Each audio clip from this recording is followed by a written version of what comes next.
there, welcome back. So imagine you are strolling the streets of Paris and you decide to stop and have a leisurely lunch, and you're trying to decide where to go. Which of these two brasseries are you more likely to choose? What if you knew you would have to wait for a table in the crowded one, but you'd be seated immediately in the empty one? Studies show that 75% of us would choose the crowded one and automatically assume that more people means better food.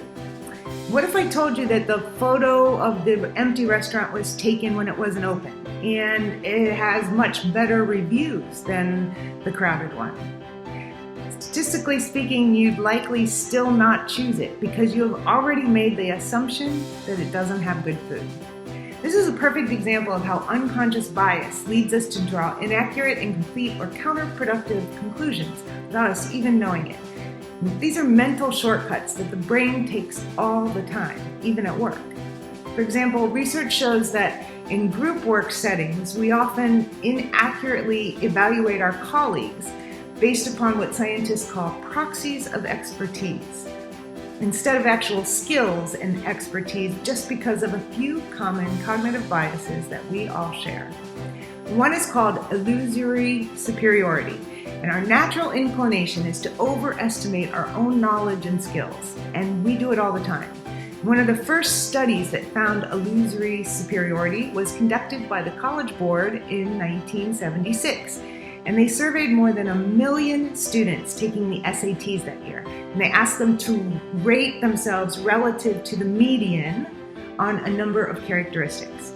70% of the students self-reported above the median on leadership ability, and 85% put themselves above the median on interpersonal relations, and 25% rated themselves in the top 1%.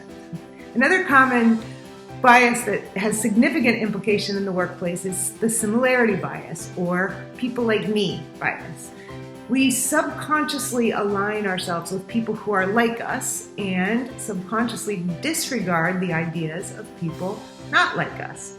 For example, let's say you enjoy some friendly banter with John about your shared passion for baseball. The similarity principle maintains that you are much more likely to subconsciously support John's ideas in a meeting, just because you share that common interest. Conversely, you're much more likely to subconsciously dismiss the ideas of someone with whom you share nothing in common. Research shows that similarity is one of the biggest factors influencing hiring and employee evaluation practices.